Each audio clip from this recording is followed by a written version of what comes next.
d'avoir répondu à notre invitation Expérience de paysage et de nous accueillir aussi sur place pour nous parler un peu du lieu avant la conférence. On a monté l'expérience de paysage ensemble, alors tu as voulu donc qu'on puisse inviter toute l'équipe. Oui, merci. Merci beaucoup de nous avoir invités. C'est la première fois qu'on va avoir un peu de temps pour parler de cette place et parler de la façon dont on l'a faite. Alors pas seul, avec l'équipe qui est là ici aujourd'hui, mais également avec d'autres intervenants, une maîtrise d'œuvre innovante, dite d'usage, et puis la ville à la fois technique et la ville plus politique. On y va.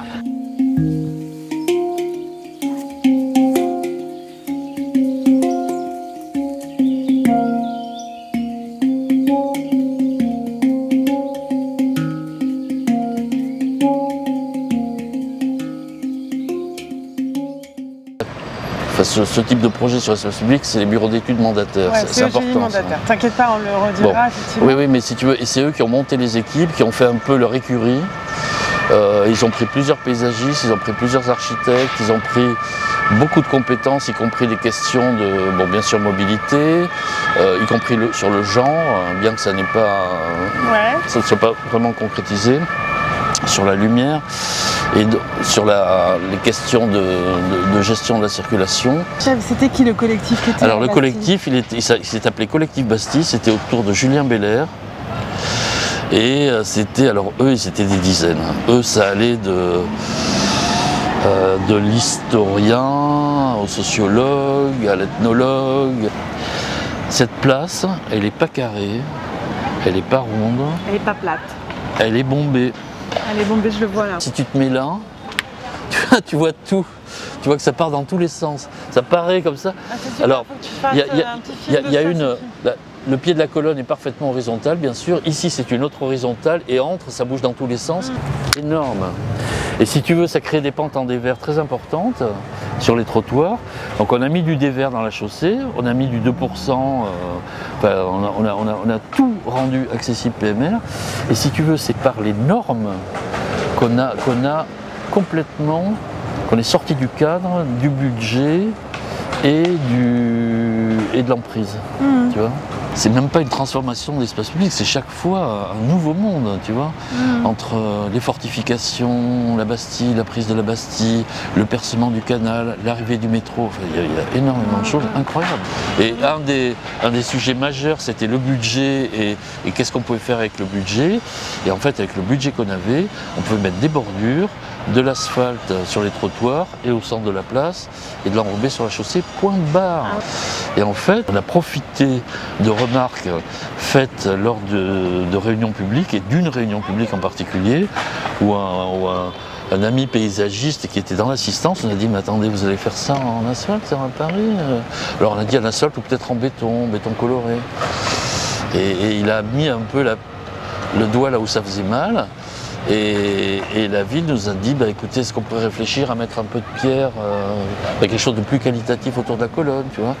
Et là, Annick, alors on savait qu'il y avait un dépôt de matériaux à la ville de Paris. Alors tu as des montagnes de grilles d'arbres, de bordures de trottoirs, de pavés, etc. Et quand Annick a vu les bordures de trottoirs, elle a dit, mais attends, là, il y a quelque chose à faire, on peut les scier et en faire un matériau compatible avec les contraintes de circulation, etc. Donc avec une bordure de trottoir de 30, tu fais 2 plaques de 12 en les sciant, et ce que tu vois là, ce sont des bordures de trottoir qui étaient au dépôt de Bonneuil, qui sont revenues pour certaines en péniche d'ailleurs. Alors là aussi, un autre sujet fondamental, c'est le mobilier. Ça, c'est du réemploi local, quoi. Ouais, c'est intéressant, c'est super. Le deuxième sujet, c'est la grille. C'est la grille qui empêche de voir le bassin de l'Arsenal. Alors on sait qu'il y a eu des projets qui passaient par-dessus. On a envie d'aller vers l'eau. On a fait une maquette 3D, une maquette blanche, que j'ai des images là. On était nous-mêmes sur le cul, si tu veux. Nous-mêmes sur le cul. Comment est-ce que c'est possible? Nous, notre idée, c'était de mettre en relation la terre, l'eau et le fer, en fait, en gros la place, le canal et voilà. Et ça, dans Paris, il n'y en a pas beaucoup. Il n'y a pas beaucoup d'endroits comme ça.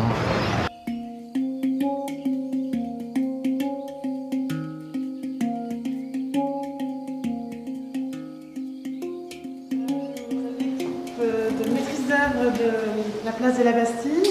Donc, OGI, donc les ingénieurs qui sont mandataires, Gérard Corançon-Maudu, qui sont des grands amis des paysagistes.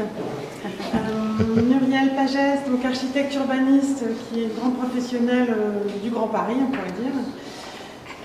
Emma Blanc, paysagiste conceptrice, qui est professionnelle des places parisiennes, puisque tu as œuvré aussi à Madeleine, et puis au Panthéon, et puis c'est certainement pas fini.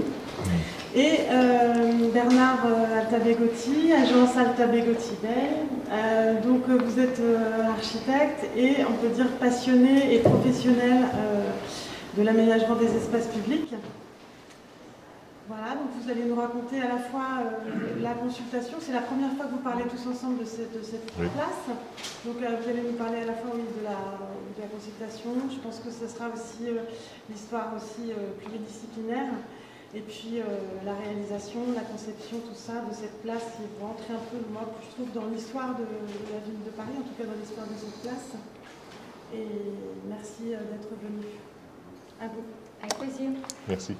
Très bien, donc c'est moi qui vais prendre la parole, mais tous vont intervenir et j'espère qu'il y aura un échange également avec vous, peut-être pas avec les gens en ligne.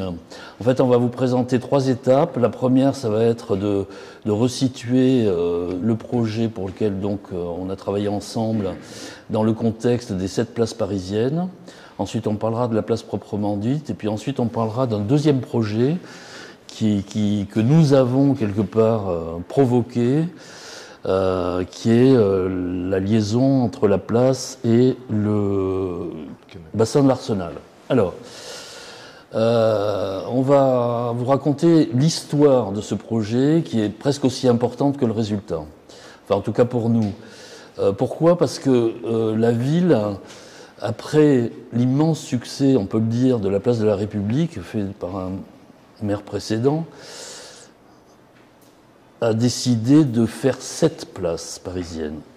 Et donc, avec l'aura qu'avait la place de la République, on s'est dit 7 places, c'est vraiment un enjeu exceptionnel pour Paris et pour les équipes susceptibles d'y travailler.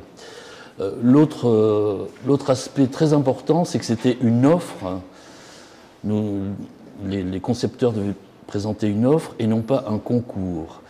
Et ça, c'est une grosse différence par rapport à République. République, chacun des candidats, ils étaient, je crois, 6, avait présenté une offre, elles étaient toutes différentes, en particulier celle choisie. Et là, c'était pas du tout ça. Il fallait se faire agréer en tant que groupement par la ville, puis, au fur et à mesure que les projets des 7 places allaient arriver, faire une proposition financière, technique, de méthode, et être choisi ou pas pour 1, 2, 3 ou plusieurs places. Une autre grosse différence, c'est que nous n'étions pas les seuls maîtres d'œuvre. La ville a voulu innover, faire une méthode de travail différente.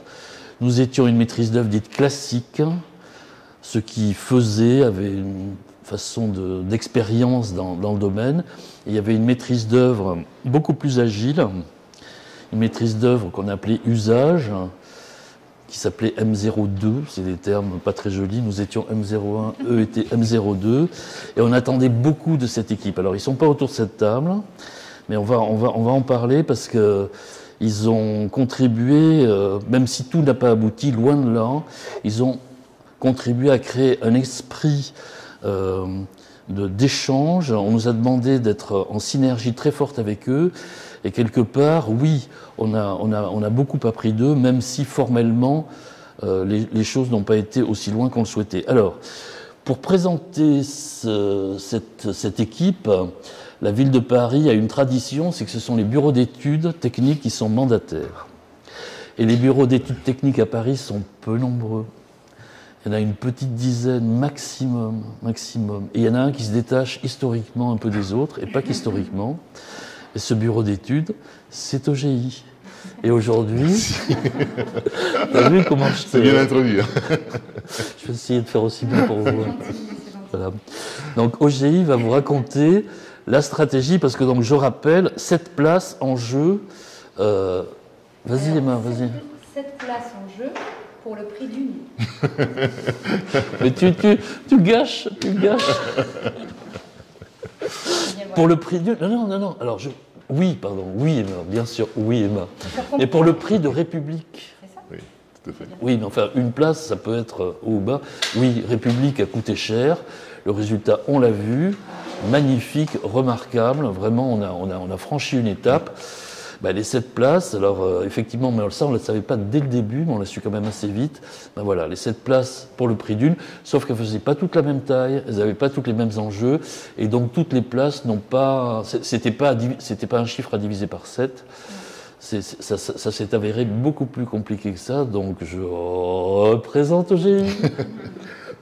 Donc, Gérard.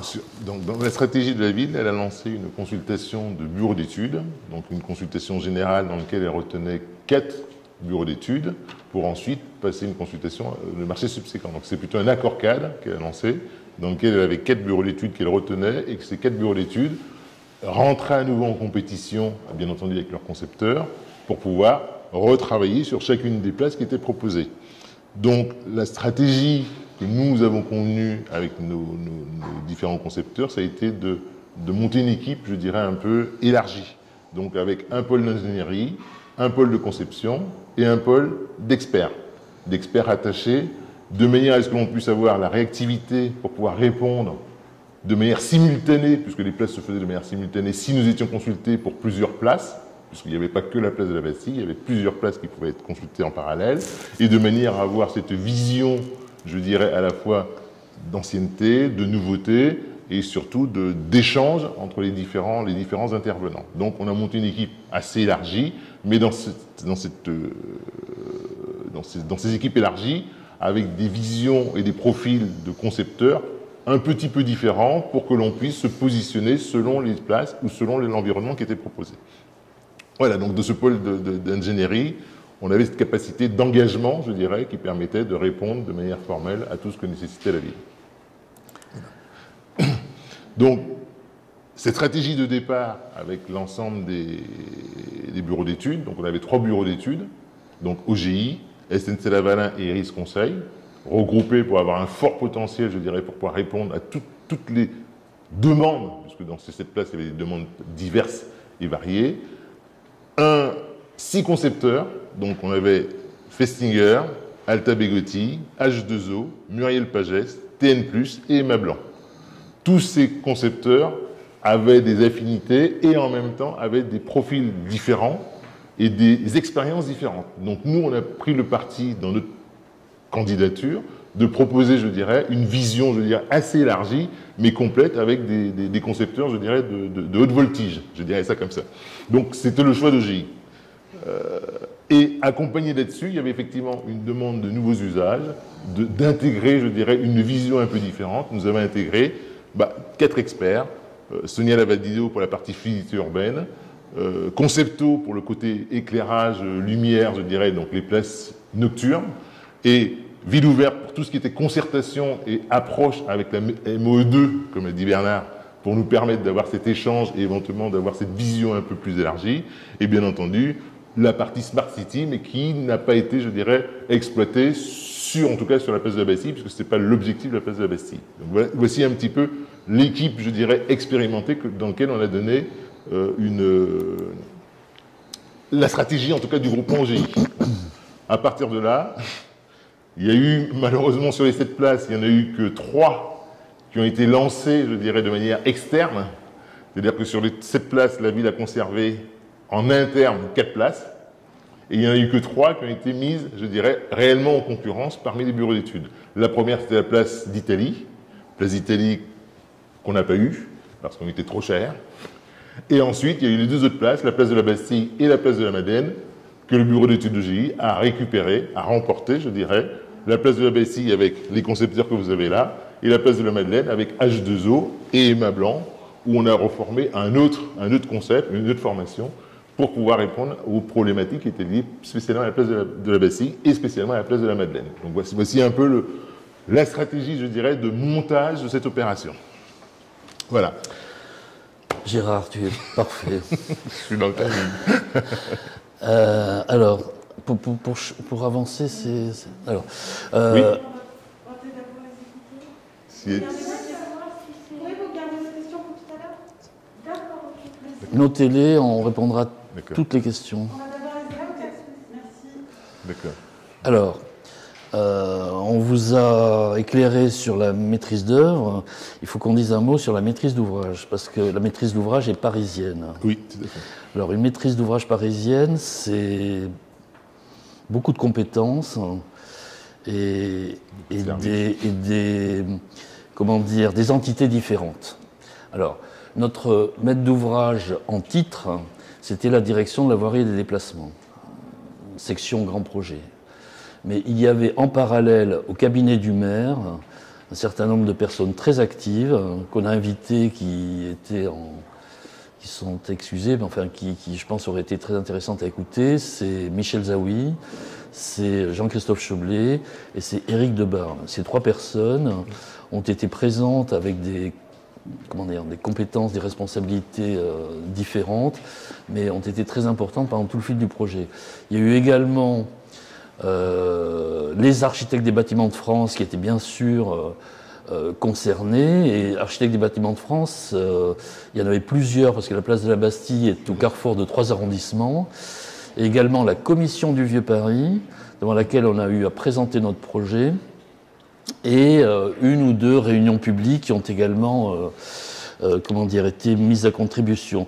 Tout ça, c'est très important parce que, je le rappelle, c'est une offre et donc on est parti avec une feuille de route établie par les services de la ville suite à une concertation. Mais cette feuille de route, on appelle ça un plan-programme, si vous voulez. C'est-à-dire c'est quelque chose d'assez léger et on a eu à construire avec tous ces partenaires et à faire le chemin ensemble, et on va voir toutes les étapes, enfin en tout cas les principales, donc de ce chemin entre le tout début, qui est le plan programme, avec des choses extrêmement précises, un budget, des surfaces, des largeurs de voirie, des passages piétons qui étaient déjà indiqués, et le résultat final. Alors, j'ouvre une petite parenthèse importante, parce qu'on n'a pas parlé d'une chose, c'est la place en elle-même et son histoire. Donc là, vous avez une série de vues que je ne vais pas commenter, parce que ce serait beaucoup trop long. C'est des très belles vues. C'est un livre qui s'appelle Hofbauer, qui s'appelle Les vues de Paris. Et il y a entre autres des plans et ces vues qui sont prises du même point de vue à des époques différentes. Donc je passe. C'est passionnant. La Bastille, c'est une place où c'est écrit l'histoire de Paris et aussi l'histoire de France. Voilà, l'histoire de France, c'est ce jour-là. Voilà. Et ça se passe rue de la Bastille. C'est-à-dire qu'aujourd'hui, juste à droite de l'image, vous avez Hippopotamus. Là aussi passionnant, c'est-à-dire que les réseaux sont passés, enfin les réseaux structurants, les réseaux de transport sont passés par la place de la Bastille. Alors historiquement, c'était logique parce que ça débouchait sur la Seine. Une anecdote quand même, vous voyez une silhouette à gauche de la colonne, c'est un éléphant.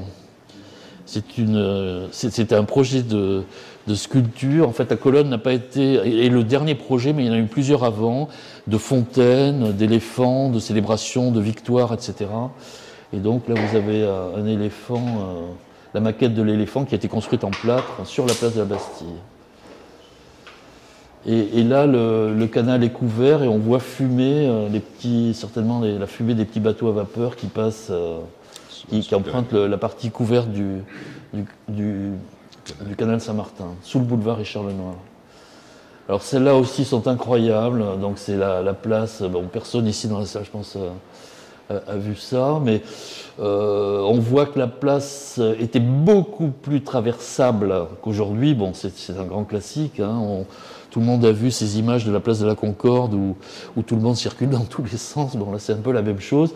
On voit quand même qu'il y a des tramways qui ont droit à une petite emprise réservée autour de la colonne.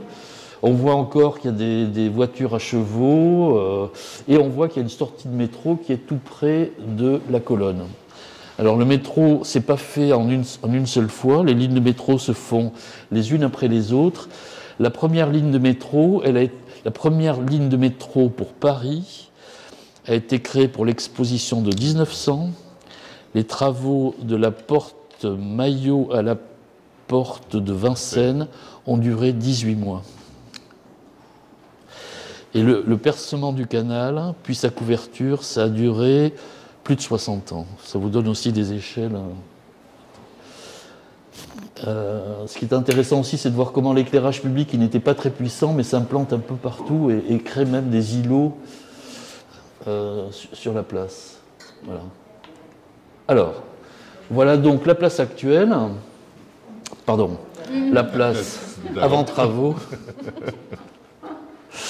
C'est presque le premier exposé devant toutes les équipes. On ne s'est pas vu depuis longtemps. Alors ça, c'est quelque chose qu'on a découvert aussi, c'est-à-dire qu'il y avait un dessin. En fait, cette place, on voyait des marquages au sol, la difficulté pour les piétons de passer d'un îlot, d'un îlot à l'autre sur les rives. Et en fait, il y a un grand dessin qui est en fer à cheval, orienté est-ouest, donc de Paris-Faubourg, dont on voit un peu comme des assiettes cassées, des morceaux. Bon, je ne peux pas pointer ou je peux pointer là? Oui, je peux pointer. Voilà, vous avez des petits bouts là, vous voyez, des petits bouts cassés là. Il y a des petits bouts ici, voilà. Et en fait, c'est un grand dessin. Cette place, en fait, la dernière fois qu'elle a été refaite, avant que nous n'intervenions, c'est pour l'Opéra Bastille. Et donc, à l'occasion de l'Opéra Bastille, on voit bien d'ailleurs qu'il y a un dessin, alors en courbe contre courbe, je pense, par rapport à l'Opéra Bastille. Donc, une forme assez surprenante que nous avons découvert. Et donc, ce travail en amont, important, pendant plusieurs mois, voire plusieurs années, pour ce qui est de la préparation des équipes de la ville à cette nouvelle façon de faire des projets. Donc, une concertation avec des flèches, des couleurs, et quelques grandes intentions, mais je dirais à la fois précises et floues. Et évidemment, il faut relier, évidemment, il faut sécuriser, évidemment, il faut donner plus d'espace aux piétons. Donc ça, disons que c'est un peu la synthèse de la concertation. Et là, on rentre dans le dur. Là, on rentre dans le dur. C'est ce qu'on appelle le plan programme, donc dessiné par les services de la ville, et où on voit donc un tracé précis, dimensionné, calibré, de voiries, de pistes cyclables, et donc de la morphologie générale de la place qui consiste à relier... Yes. Pardon. Je reprends depuis le début. Bon, ben, bienvenue à ceux qui nous rejoignent. Si vous voulez, on peut diffuser un film. On peut diffuser un film à la fin. Non, à la fin. Le film de... On a fait un film hier. Oui, mais là on fait la conférence. On fait d'abord la conférence. On la prend du début. Non, on est en live déjà depuis presque. Donc, je disais que là, on rentre dans le dur, si vous voulez. Ambition, une nouvelle façon de faire, des équipes, du hard, c'est nous, du soft, c'est la maîtrise d'usage. Et là, voilà, on a un plan calibré avec 7 passages piétons qui relient la place, enfin les rives de la place au centre, qu'on a très vite appelé les rives et la presqu'île pour qu'on se comprenne bien. Et carte suivante, encore plus dure, les budgets de travaux. Et qui sont calculés, alors pas au centime près, mais quand même au mètre carré près, avec des interventions lourdes, des interventions en rouge, des interventions plus légères, qui correspondent en fait au recalibrage de la voirie, enfin à la voirie, et des interventions en jaune, où on ne fait pas presque rien, mais disons que ce sera de l'intervention un peu peinture sur le sol. On nous l'a dit, vous n'intervenez pas sur toute la place. On travaille dans la sobriété. Le budget de cette place, c'est l'équivalent de la République. Donc voilà, ça c'était les données de départ.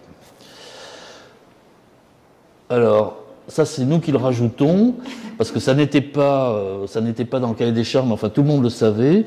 Il y a un sous-sol extrêmement encombré, enfin encombré au bon sens du terme, hein, parce que c'est vraiment des fonctions majeures de la ville, à savoir en bleu le canal qui passe donc au plus bas, en mauve les 3 lignes de métro et leurs stations. Alors je peux vous les dire, là vous avez la 1, là vous avez la 8 et là vous avez la 5. La 5 ? Oui, là, en jaune, ce sont les réseaux d'égouts essentiellement de la ville de Paris. Et bien sûr, entre les stations, toutes les correspondances qu'on a rarement l'habitude de voir en plan. On les a en mémoire.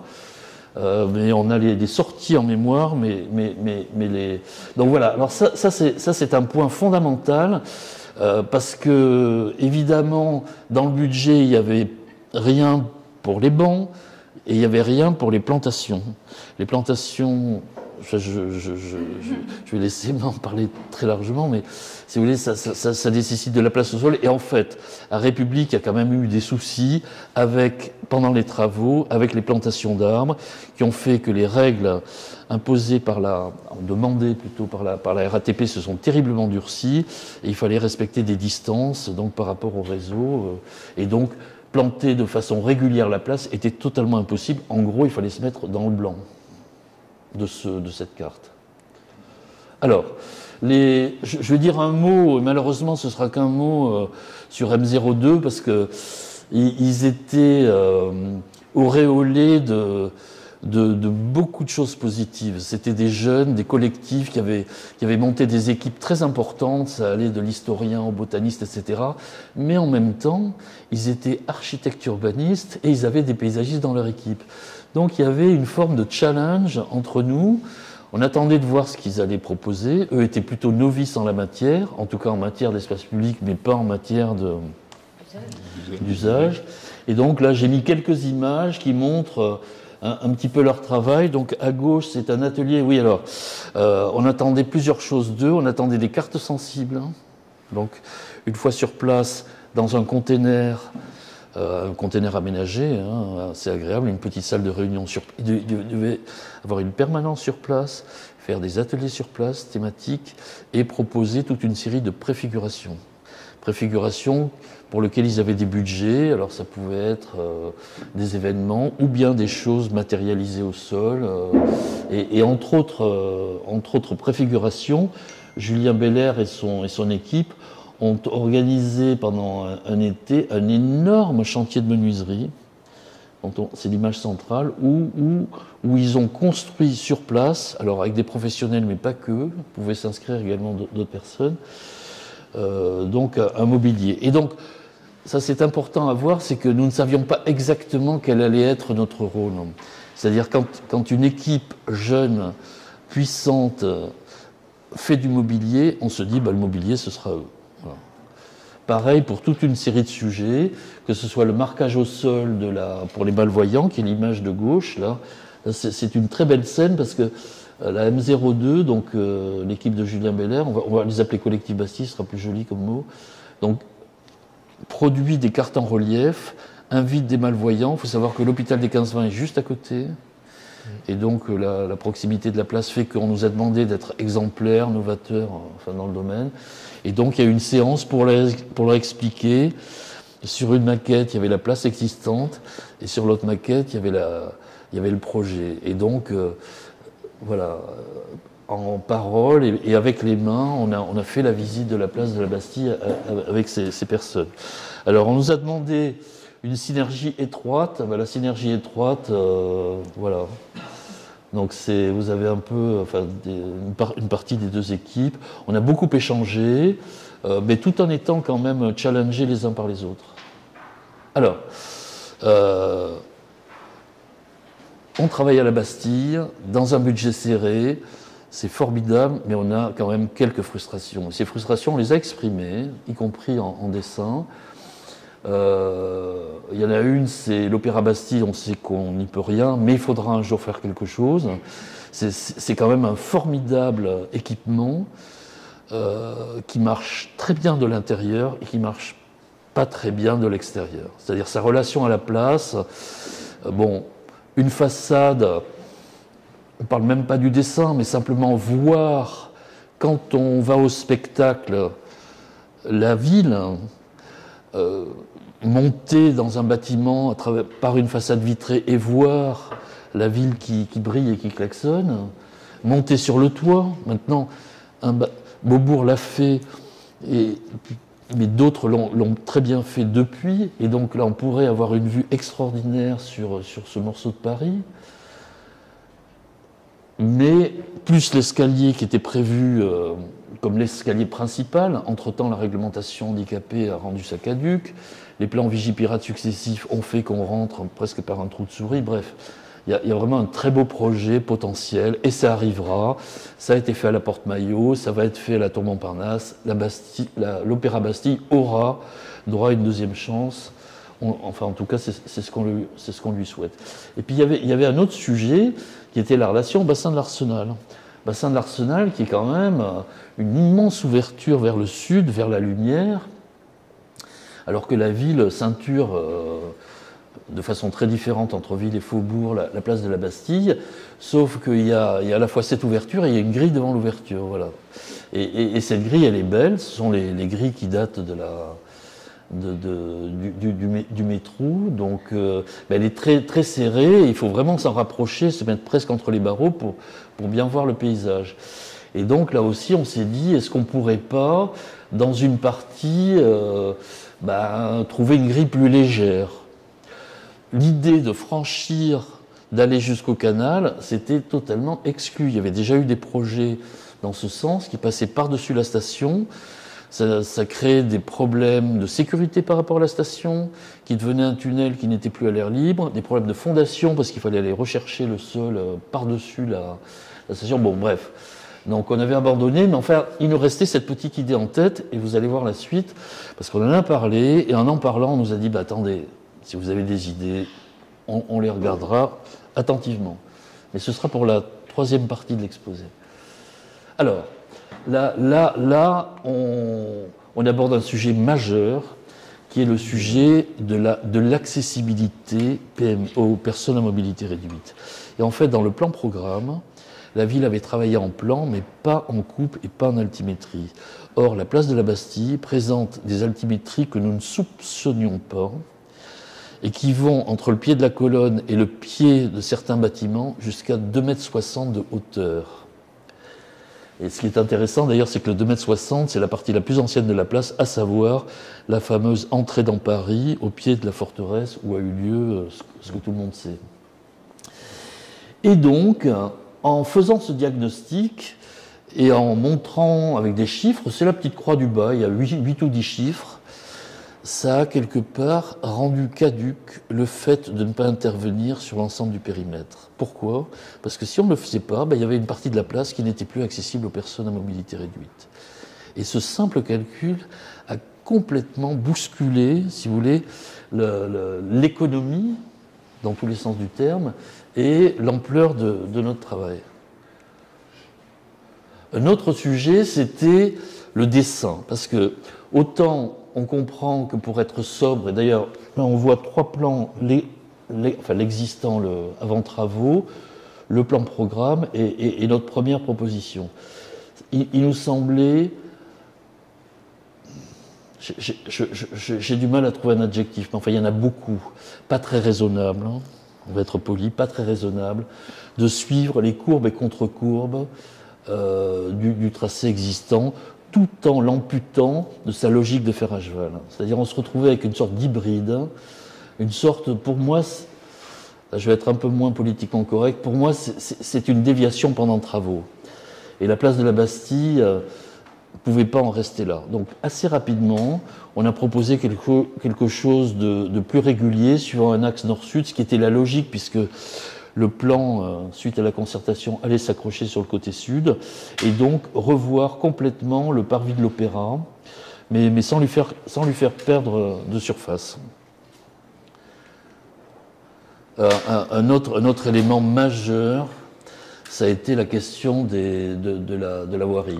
Alors, en préambule, la voirie, c'était le domaine de la ville, c'est-à-dire qu'on nous donnait un gabarit, et nous devions travailler dans ce gabarit.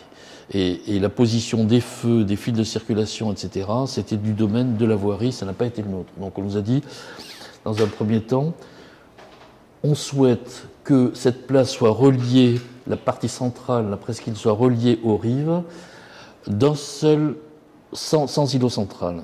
Ça veut dire 12 mètres et pas plus. On a travaillé beaucoup sur le sujet, on nous a accordé jusqu'à 12 mètres 80, c'est le plan de gauche. Et au prix de beaucoup de travail entre autres de Muriel, qui maîtrisait très bien toutes ces questions de dimension et de gabarit. Et puis on a reçu, alors que l'avant-projet avait été déposé, qu'on démarrait les études de projet, donc quand même les choses étaient bien avancées. On nous a dit, attendez, on a fait des études de trafic là, et si on reste sur 12 mètres, soit dans un sens, soit dans l'autre. On ne savait pas encore dans quel sens ça allait circuler. La ville souhaitait un sens, la préfecture en souhaitait un deuxième. On a dit, non, on revoit la copie. On a fait un avant-projet qui s'est appelé arbitrage, et donc où à la place des 12 mètres initiaux qu'on avait gonflés à 12 mètres 80, on arrive entre 18 et 21 mètres pour pouvoir permettre en fait un gabarit plus important pour des circulations dans les deux sens, pas totales, mais plus importantes qu'initialement prévues. Donc c'est vous dire par étapes successives que sur beaucoup de sujets, le nivellement, la largeur les gabarits de voirie, et vous allez voir, il y en a beaucoup d'autres, l'offre et la méthode de l'offre nous a permis d'avancer, de faire évoluer énormément le projet. Alors, voirie, c'est la voiture, c'est les bus en site propre, et c'est bien sûr la circulation vélo, qui était déjà, c'était bien avant le confinement, un sujet majeur. Et on se disait qu'à Bastille, il fallait qu'on soit exemplaire. Et je pense avec Muriel, qui va nous en dire plus, on a quand même réussi à faire quelque chose. Donc sur la question de la mobilité active sur la place, il s'agissait à la fois créer ces itinéraires piétons-vélo, surtout vélo, et à la fois concentrer donc les traversées rive, presqu'île comme on appelle le centre, et enfin on voulait aussi s'inscrire dans une lisibilité de l'espace public qui pour nous est essentielle pour faciliter la mobilité. Alors sur les itinéraires, on avait l'itinéraire Seine-Canal qui est très prégnant, il y a l'itinéraire ville-faubourg dont Bernard a parlé, et puis toutes ces avenues rayonnantes. Donc le principe de la circulation vélo, elle est de se situer considérer que le vélo est un véhicule. Ça, c'est vraiment une demande. On a travaillé en étroite relation avec les associations et c'est vraiment fondamental pour eux. Et quand on dit ça, ça veut dire que autour de la place centrale, il y a la piste bidirectionnelle qui va se raccorder aux pistes bidirectionnelles qui vont jusqu'à la Seine et donc créer un réseau, cet itinéraire Seine-Canal. Oui, ce que je voulais dire, c'est que en disant qu'on est que le vélo est un véhicule, on a choisi aussi qu'il soit réalisé en enrobé, c'est-à-dire comme la chaussée. Et ça, c'est très important parce que c'est une logique qui va être très simple et très partagée par tous les utilisateurs. Dans les relations, alors on a donc ce système rigide et solide de la bidirectionnelle dont j'ai parlé, et puis on va ramasser tout ce qui est existant, toutes ces pistes vélo qui sont unidirectionnelles, surchaussées, etc., qui sont dans toutes les voies rayonnantes. Et là, on est plutôt dans une relation souple qui est diverse et qui, en fait, fonctionne avec les comportements divers des cyclistes. Donc on voit que là on a une approche plus souple. Alors après, le deuxième registre, c'est la traversée. Donc le principe, donc on a 5 traversées entre centre entre presqu'île et rive, centre et périphérie, et on a 10 voies rayonnantes en fait. Et donc le principe de la traversée, il est que les vélos traversent de part et d'autre des passages piétons, ça on comprend très bien l'enjeu de sécurité. Et aussi, on a répondu, bien sûr très positivement, aux malvoyants. On avait un ambassadeur avec qui on a fait le tour de la place avant travaux. Et c'est vraiment très important, ces expériences partagées en réel, où il nous expliquait l'importance de l'orthogonalité des passages piétons, qui pour eux sont un repère. Donc d'habitude, les passages piétons s'inscrivent en biais, puisqu'on est dans la continuité des tracés des voies. Et donc dans ce travail de composition dont Bernard a parlé, on a eu à redresser certains tracés, notamment sur la rue du Faubourg Saint-Antoine, qui sont des réglages, mais pour dire que le dessin produit sur l'espace public n'est pas un dessin formel, il est aussi un dessin issu des flux et de nos échanges avec les différents usagers. Donc on a étudié précisément chacun des passages, c'est beaucoup de réglages, et on a des traversées en direct et des traversées couplées sur les avenues. Et le dernier point sur lequel qui me paraît important et qui est vraiment un mode de travail qu'on partage dans l'équipe, c'est la lisibilité de l'espace public.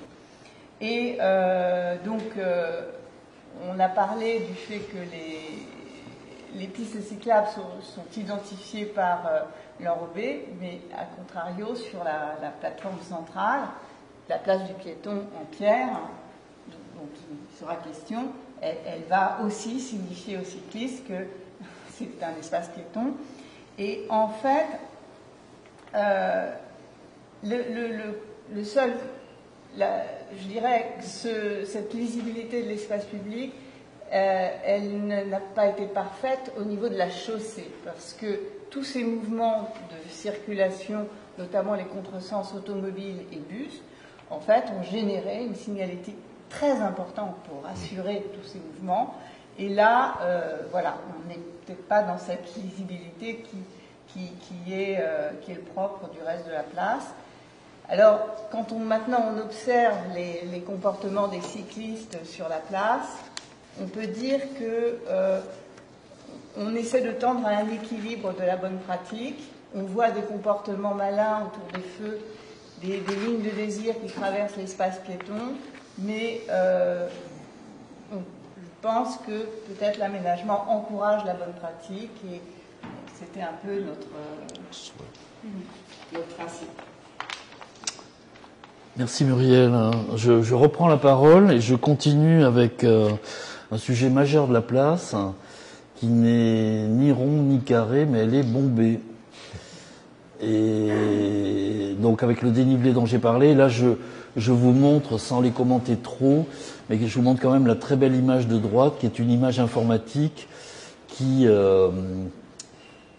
explicite par couche de 10 cm environ, je vois pas bien la légende ici, les remblais et les déblais. C'est-à-dire que quand on est rouge foncé, ça veut dire qu'on a rajouté de la matière, et quand on est jaune, on en a enlevé. Et comme vous le constatez, il y a eu quand même beaucoup de mouvements, même si aujourd'hui on a l'impression que les choses n'ont pas tant changé que ça. Si, elles ont beaucoup changé. Vous pouvez le mesurer ici dans le dessin, qui est une sorte de profil très exagéré, où en bleu vous avez la place telle qu'elle était avant et telle qu'elle est actuellement, avec dans le projet actuel pratiquement pas de dénivelé de bordure, sauf un qui est arrivé en cours de route pour la protection des voitures antibéliers dont je vais parler. Mais ça veut dire qu'il y a eu un travail extrêmement fin de nivellement, vous le voyez, pour que tous les accidents qu'on ne percevait pas forcément dans la place originale, sauf pour les piétons qui devaient franchir les îlots successifs, donc soient la plus fluide, avec le moins de dénivelé possible. Alors, là un sujet majeur, pas d'argent, on fait de l'enrobé ou de l'asphalte et des bordures en granit dans le marché de la ville de Paris. Sauf que, au fil des réunions publiques, des échanges avec les maires d'arrondissement, on nous dit, mais vous pensez pas que juste des dessins, la peinture sur de l'asphalte, ça va suffire? On leur dit, c'est une façon de faire, c'est sobre, c'est innovant, et puis c'est dans le budget. Mais vous ne pensez pas qu'un peu de pierre autour de la colonne, historiquement, oui, bien sûr, il y a plein de choses possibles, mais quel est le budget? Et en fait, on a retourné l'argument. C'est-à-dire qu'avec l'argent que vous nous proposez, on fait de la peinture, et ça peut être très beau, ça peut être pas. Il y a des tas de beaux exemples. On fait intervenir des artistes, ça peut être renouvelé. Et puis progressivement, on nous a challengé sur ce sujet. Et on savait qu'à la ville de Paris, il y a un dépôt de matériaux dans lequel il y a du mobilier, dans lequel il y a des matériaux, dans lequel, quand des rues sont dépavées, les pavés sont nettoyés et amenés à Bonneuil-sur-Marne, c'est 10 km à vol d'oiseau de Paris. Les bordures de trottoir, c'est pareil. Et mon associé, Annick Bell, a dit un jour, il faudrait quand même qu'on aille à Bonneuil voir ce qui s'y passe. Et sur place, il y avait donc cette ressource de matières premières qui avait déjà connu une vie dans Paris. Et Annick, elle a eu l'idée de scier les bordures de trottoirs et de les ramener sur la place de la Bastille. Et donc ce sont les bordures de trottoirs qui ont servi pendant peut-être des siècles, ou en tout cas des dizaines d'années dans Paris, qui sont revenus sur la place de la Bastille. Et pour nous, il y a quand même une analogie, même si c'est qu'une analogie. La Bastille, quand elle a été prise, en un an, elle a été démontée et elle a servi à construire tout le quartier et au-delà. Et là, l'idée que les bordures de trottoirs qui se trouvaient ici, là et ailleurs dans Paris sont revenues sur la place de la Bastille. Donc il y a une forme d'inversion qu'on trouve intéressante. Alors, ces bordures, elles sont sciées d'un côté, elles sont clivées de l'autre, ce qui va donner un calpinage assez étonnant, donc assez différent de ce que nous, on peut dire, on a l'habitude de faire, avec des choses qui sont plutôt sorties d'usine. Non, là, on a expérimenté, en ce qui nous concerne pour la première fois, à grande échelle, du recyclage de matériaux de Paris dans Paris. Alors, je reviens au joli sujet de l'accessibilité du fil d'Ariane, pour lequel nous avons pris la main à un moment donné, après les schémas proposés aux malvoyants, et donc on a trouvé un joli matériau qui a le bon contraste, donc entre les bordures de trottoir récupérées, les bancs pododactyles et ce qu'on appelle le fil d'Ariane, c'est-à-dire le guide pour les cheminements. Donc c'est des éléments de fonte. Donc tout ça, pour nous, c'était nouveau aussi. L'accessibilité PMR, on la connaissait. L'accessibilité malvoyant, on la connaissait moins. Donc on a essayé de proposer des solutions qui soient, je dirais, presque évidentes, comme si ça avait toujours été là. Alors un sujet plus technique, mais très intéressant, c'est la récupération des eaux pluviales. Alors je ne vais pas rentrer dans un discours trop complexe, mais toujours est-il qu'à Paris, on fait en sorte de ne pas rajouter de l'eau non traitée dans l'égout. Donc toute la partie centrale de la place sur laquelle il n'y a pas de véhicules qui circulent, donc est récupérée dans l'emprise des pistes cyclables. C'est ce que vous voyez en vert foncé. En fait, les pistes cyclables, c'est un enrobé poreux qui permet donc à l'eau d'être récupérée là. Et vous voyez en coupe donc la piste cyclable. Vous avez ensuite un réseau qui descend, qui échappe de ce côté-là une correspondance RATP, etc. Et qui, après avoir été filtrée, se rejette en eau tout à fait, non polluée dans le canal qui est dessous. Alors, parmi les sujets, évidemment, il y avait la question des skateurs, du skate, qui était historiquement au centre de la place, au centre, côté bassin de l'Arsenal de la place, et pour lesquels il fallait donc proposer des aménagements. Donc on les a rencontrés avec le collectif Bastille, et là j'ai appris une chose que j'ignorais. En fait, la place de la République, pour les skateurs, c'est comme skier dans de la poudreuse. C'est-à-dire, c'est un revêtement lisse, c'est paraît-il merveilleux. Et en fait, ils occupent toute la place. parce que toute la place est faite avec à peu près le même dallage.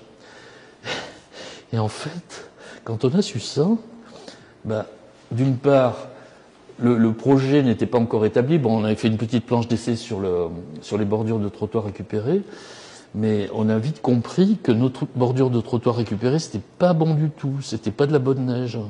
Et donc on leur a mis une surface bien délimitée, avec des dalles neuves, cette fois, parfaitement alignées, avec des joints tout petits, et ils y sont très heureux. Et il n'y a pas le problème qu'il y a à République, à savoir qu'ils peuvent aller partout, parce que c'est bon partout.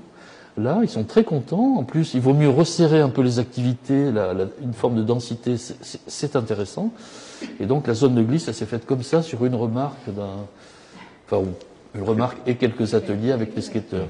Alors, un autre sujet, alors tout ça, si vous voulez, c'est des sujets qui sont arrivés les uns après les autres.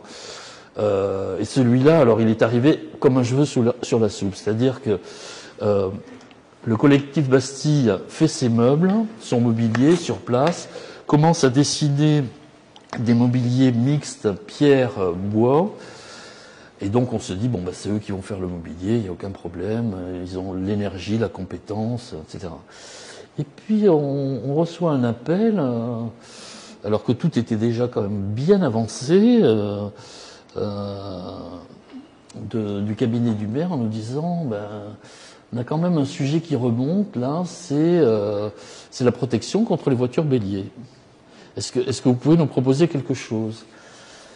Alors que le sujet n'avait jamais été abordé de façon claire, mis sur la table comme une contrainte de départ. D'ailleurs, dans tous les éléments de départ, ça n'existait pas. Mais bon, on en parlait. Et là, on a été amené à faire très rapidement quelques propositions qui ont été immédiatement retenues. C'était une sorte d'action commando. Donc, ce sera quoi ?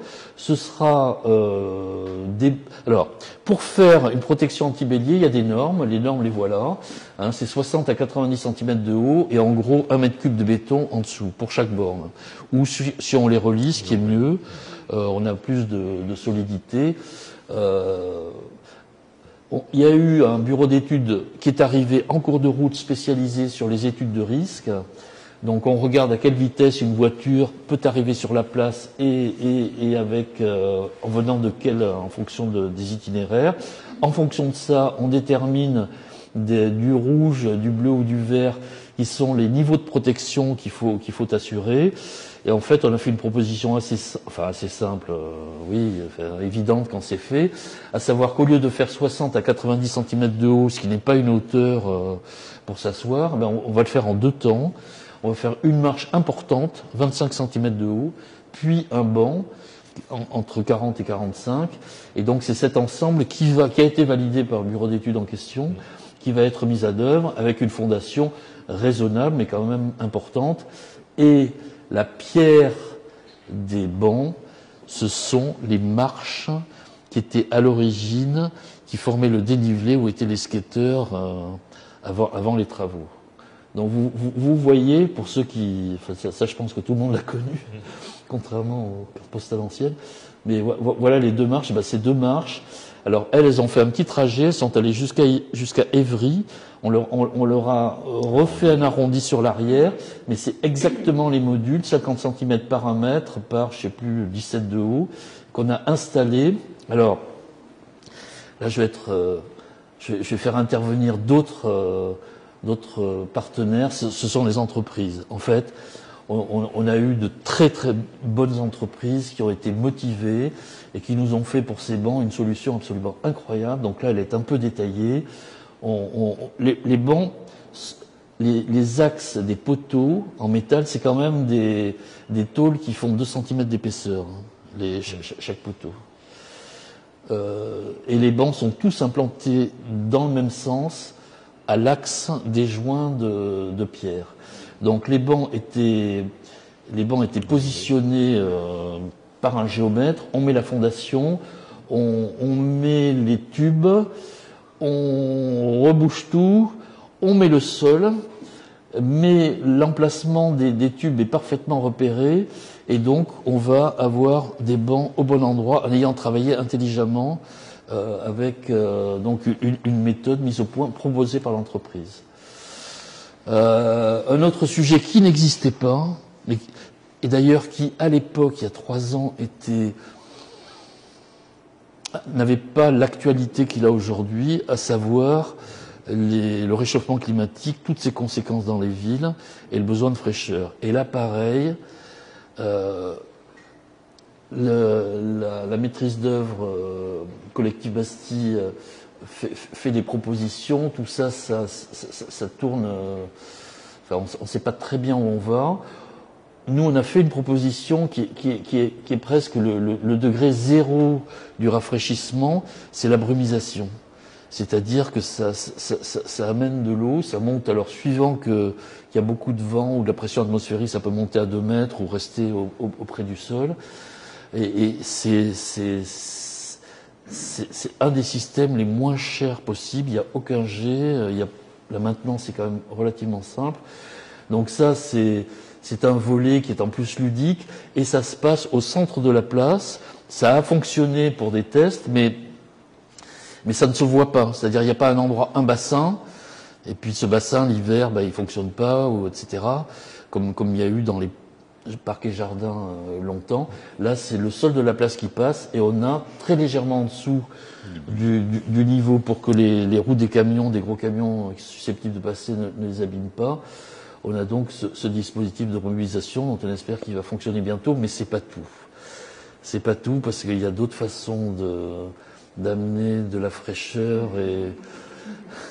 et c'est Emma qui va nous en parler. Quelle belle transition. Merci. Oui, moi je souhaitais, comme vous avez compris, cette classe elle est très technique, entre autres, mais elle nous a aussi fait beaucoup fantasmer.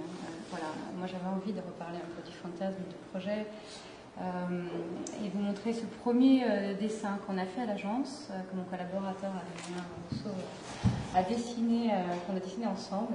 Moi je me demande, tu me le c'est pas au l'image. Non, tout va bien. Et du coup, ce premier dessin, en fait, c'est comme un fantasme. C'est avant de commencer, quand on a reçu ce plan programme, c'est vrai qu'il était très figé, mais on avait besoin d'ouvrir la pensée pour essayer de fantasmer un peu comme soit l'espace public, c'est quoi l'espace public, comment on va trouver une forme végétale dedans, pas qu'une forme végétale d'ailleurs. Mais l'idée c'était quelle impression elle nous fait cette place aujourd'hui, à la fois dans tout ce qu'on connaît de l'histoire, ce qu'on connaît de ce qu'elle est, et même dans ce qu'elle était à l'époque, c'est-à-dire la circulation, ce rond-point là, cet immense rond-point qui s'arrêtait jamais. Donc il y avait cette, et puis l'eau qui passait en dessous.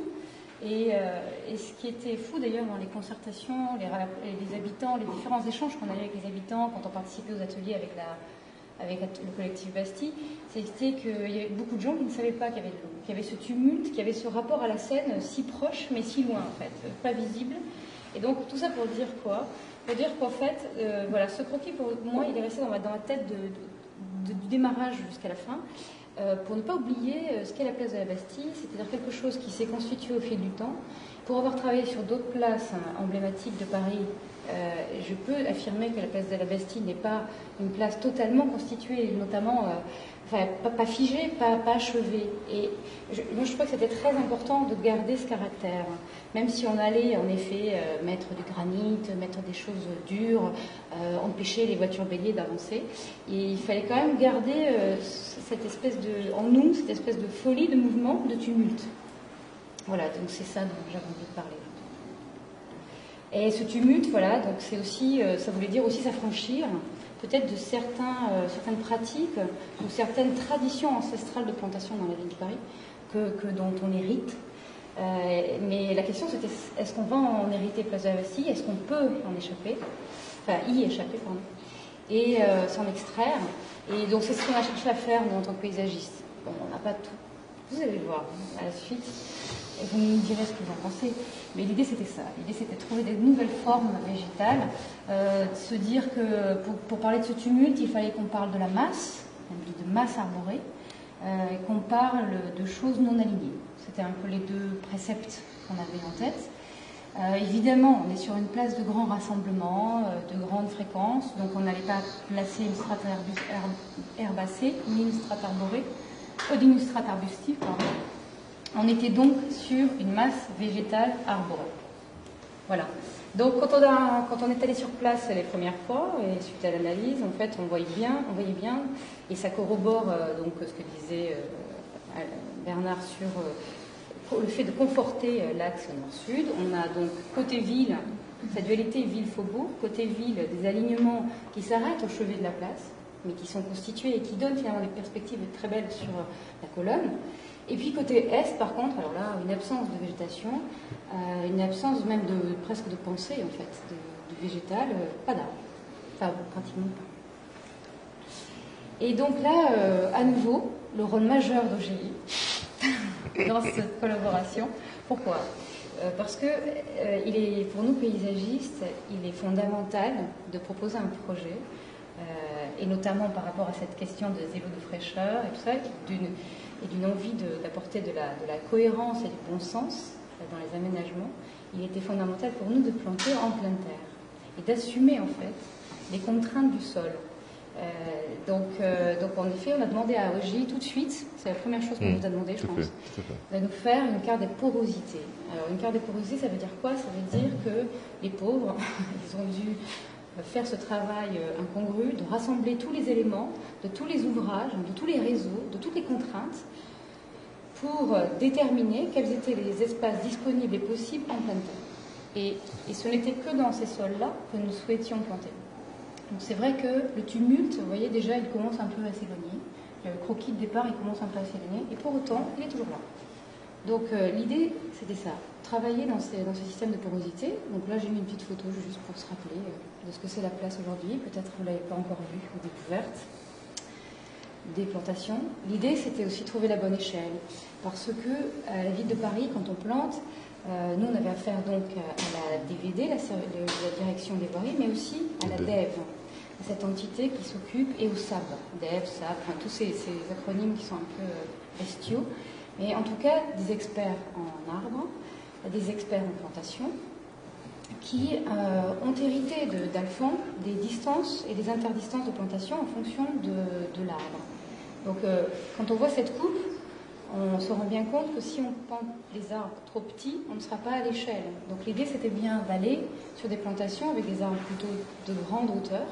Mais la grande hauteur signifiait aussi qu'on devait les porter à une interdistance de 8 mètres. Donc finalement, on se retrouvait dans un schéma d'alignement classique ville de Paris. Bon, je vous passe les détails, ça a duré 2 ans et demi de discussion. On a fait énormément d'échanges, énormément de travail, pour essayer de comprendre avec eux comment on allait arriver à procéder à une transformation de cette vision de l'arbre sur la place. L'histoire nous a un peu aidés parce qu'en effet, comme elle n'était pas totalement constituée, on pouvait justifier de ne pas faire des alignements stricto sensus classiques. Donc en fait, on a fait cet exercice, et là c'est 3 exemples. Cet exercice en les alignant, en les désalignant, en essayant de faire ce tumulte, mais toujours là avec les interdistances que la ville nous demandait de conserver. Et finalement, le résultat n'était pas très satisfaisant. Donc, pour s'éloigner de ça, on a la bataille pendant 2 ans et demi, ça a été de convaincre la ville, de convaincre le collectif, de constituer un bosquet. Un bosquet qui soit donc cette relation nord-sud côté faubourg. De dire, on a vraiment cette axialité de la place. D'un côté, on a on a en fait les alignements qui existent déjà, qui viennent de la ville, sur lesquels qu'on respecte. Donc on garde le vide, accessible, ouvert, disponible. Et par contre, pour parler de fraîcheur, pour parler de couvert arboré, pour parler de confort, on installe ce bosquet, donc avec des interdistances plus réduites, afin d'assurer vraiment un couvert, de proposer une forme végétale nouvelle sur l'est.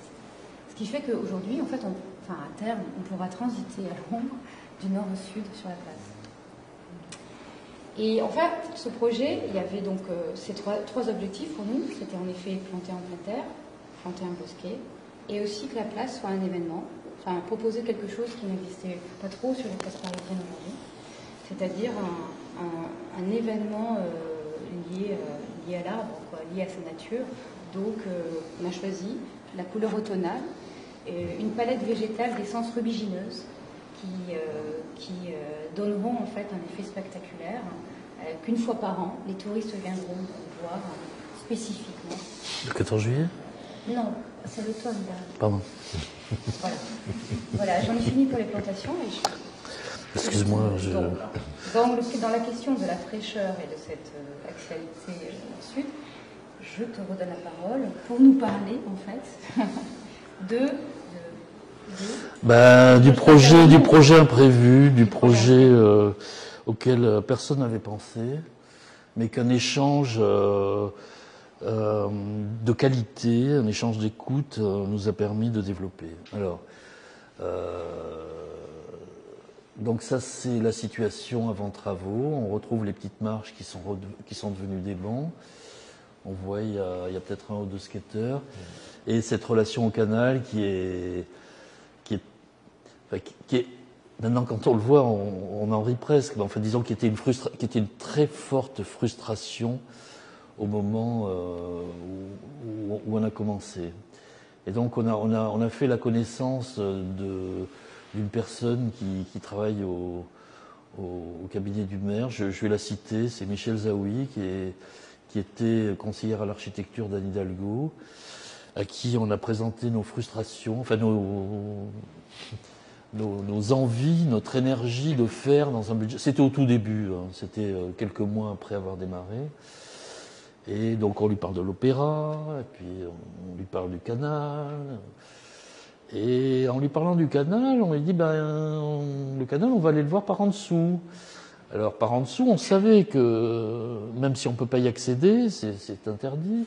On entrevoit par cette espèce de lieu sombre qu'il y a en fait une structure qui est différente de celle de la place.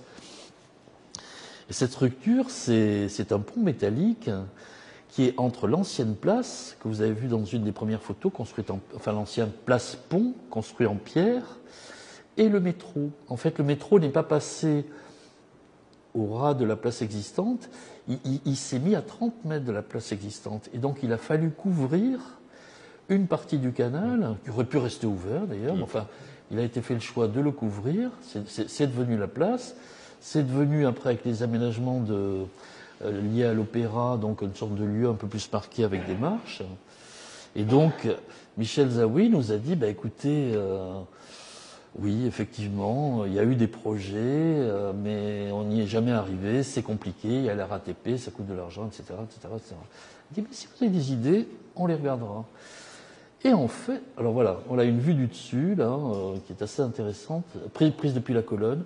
On voit donc et le dénivelé, les marches, le dessin, le fameux dessin en fer à cheval, dont on voit un petit bout. Voilà. Donc une relation, on pourrait qualifier d'inachevé. Par ailleurs, très intéressant, la station Bastille est la seule station du métro avec une ouverture sur l'extérieur. En fait, dans Paris, vous avez entre les stations quelques lignes de métro aérien, mais jamais la station, l'ouverture à la station, le spectacle. Voilà, le spectacle. Bon, c'est des menuiseries qui doivent dater des années 70, mais quand même, le spectacle est là. Et alors, on est allé là aussi regarder les cartes postales anciennes, donc ça c'est avant le métro. Donc voilà la place qui était beaucoup plus proche de la colonne. Et donc toute la partie du bas de la photo, du bas droit de la photo a été couverte. Et voilà les premières photos du métro dont la station était encore plus à ciel ouvert qu'aujourd'hui.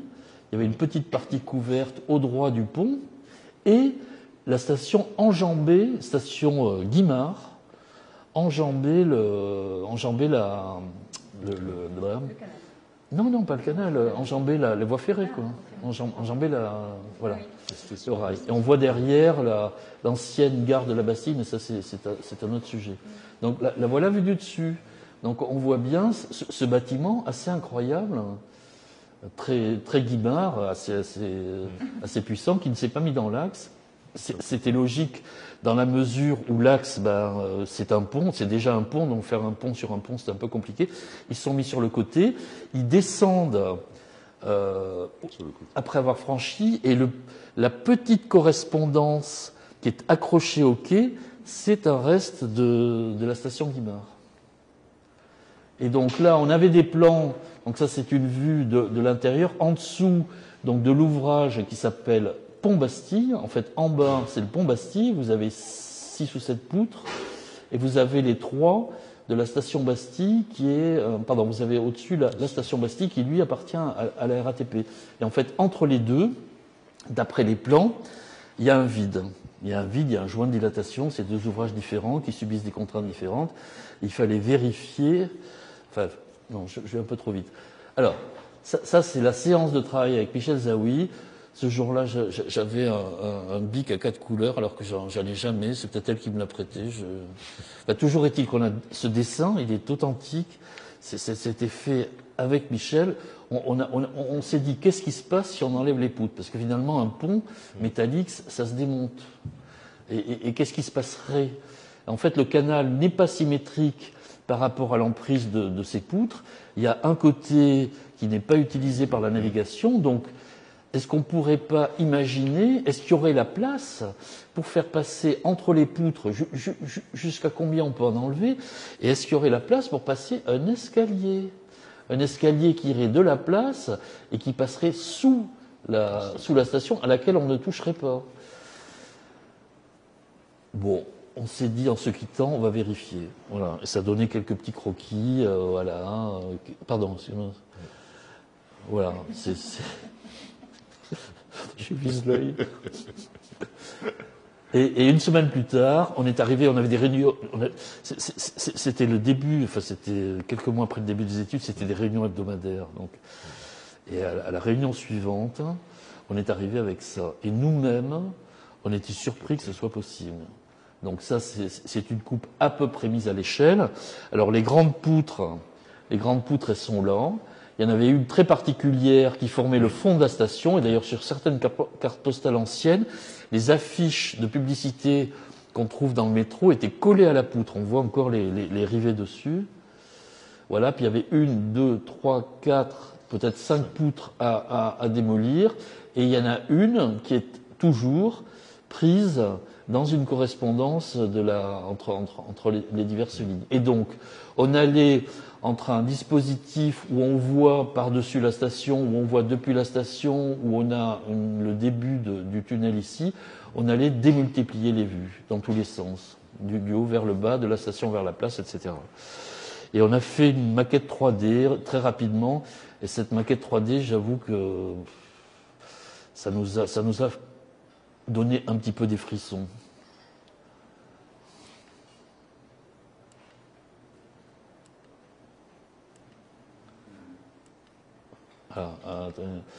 Donc on présente ça à la DVD, tout le monde dit « Waouh !» Mais en même temps, ça va être très compliqué. Et donc a commencé un travail de vérification technique, réglementaire, et ce qui s'est avéré en fait l'obstacle, enfin en tout cas la difficulté la plus importante, les contacts avec la RATP. Parce que pour nous, c'était évident qu'il fallait que tout le monde profite de ça. C'est-à-dire, c'est pas seulement les piétons qui descendent au canal, c'est aussi les millions, les dizaines de milliers de voyageurs qui tous les jours passent par là. Ils ont la vue vers le bassin, c'est formidable, mais de l'autre côté, ils pourraient voir la place, et ce serait formidable. Et donc, on a énormément travaillé, on a produit des images. Les images servent énormément, enfin l'outil informatique, faut le dire aussi, quand on doit échanger, quand on doit présenter des choses entre un plan, une coupe et des choses comme ça, on va beaucoup plus vite avec des outils comme ça, qu'on a développé un peu plus en détail. Là, ça commence à être plus proche de... Voilà, c'est depuis la station, qu'est-ce qu'on aurait vu. Et les dessins plus récents, quasi définitifs, donc qui ressemblent beaucoup à ce qui a été fait, sauf la question de la RATP. Ce serait trop long d'expliquer, mais en gros, la RATP ne voulait pas changer les conditions atmosphériques de la station, qui est le talon d'Achille de la ligne 1, parce que elle est à l'air libre, elle est en courbe, elle est en pente. Et il y a un système laser pour fermer les portes et qui tombe déjà de temps en temps en panne, et donc ils ne voulaient pas rajouter des risques. Donc on n'a pas pu faire le projet qui est dessinée là, mais quand même, on a enlevé la poutre principale, on l'a remplacée par une poutre très simple, mais quand même, qui permettra un jour d'ouvrir, peut-être pas aussi généreusement que là, mais la place sur la station et la station sur la place. Voilà. Donc là, pareil, gros sujet technique, on est allé vérifier qu'il y avait bien une limite entre les deux ouvrages, des travaux, un projet conceptuellement simple, mais techniquement extrêmement complexe et délicat. Voilà. Alors, on était invité au mois de mars, il y a... Non, avant le Covid, on était invité avant le Covid, et je crois que... Enfin, tout ça n'était pas encore fait, quoi. C'est des photos qui ont été faites après. Alors voilà, là, je voudrais m'arrêter, là, c'est les 2 dernières images. Pourquoi? Parce que dans un projet, il y a parfois des surprises, on pense à beaucoup de choses, mais il y en a certaines qui nous échappent. Alors des fois, c'est des loupés énormes, et là, c'est un peu magique, c'est des reflets de soleil enfin plutôt c'est l'ombre du soleil sur la station, donc qui crée une ombre en biais, mais c'est aussi le reflet du soleil qui tape dans le canal et qui vient se refléter de façon mouvante sur les murs. Ça se passe pas tout le temps, ça se passe à certaines heures. Là, c'est une photo qui a été prise au mois de novembre dernier. Et donc, vous voyez à la fois l'eau qui fait bouger la pierre et une personne qui se voit en reflet. Et la dernière, c'est celle-là, c'est la même chose, mais c'est avec un ouvrier. Cet ouvrier, c'est pas une blague, il travaille pour une entreprise qui est l'entreprise qui a posé la pierre, LGMH, il s'appelle Helio, le soleil. Il est brésilien, il y avait un groupe de Brésiliens dans tout ça, et donc je voulais terminer en saluant ces personnes qui font des métiers durs, parce que des fois il fait beau et des fois il pleut et des fois il fait trop chaud. Ils ont connu tout ça, plus le Covid, et toutes nos belles idées, toutes nos intentions, toute notre énergie, à un moment donné, il faut que ça passe par leur cerveau et par leurs mains. Et ils l'ont fait. Voilà.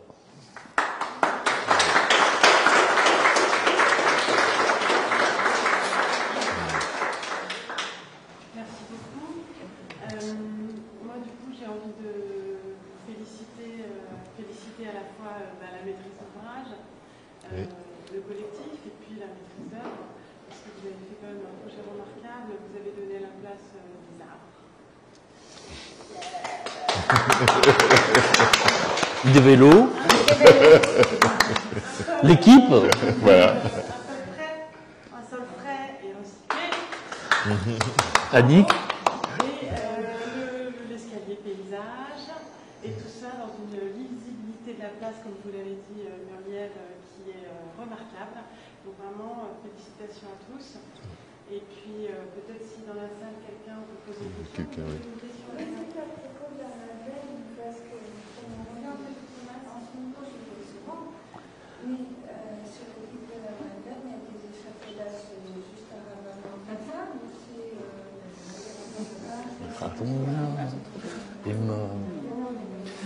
c'est le pronom qui sont en train de refaire les autres. Vous parlez de la place de la Madeleine? Oui, parce qu'au début de la conférence, on en parlait un petit peu. Je crois que c'était...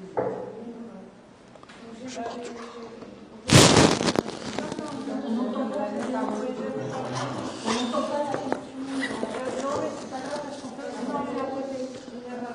Parce qu'en fait, on ne peut pas répondre, c'était juste savoir pourquoi il y avait des échafaudages sur la place de la Madeleine.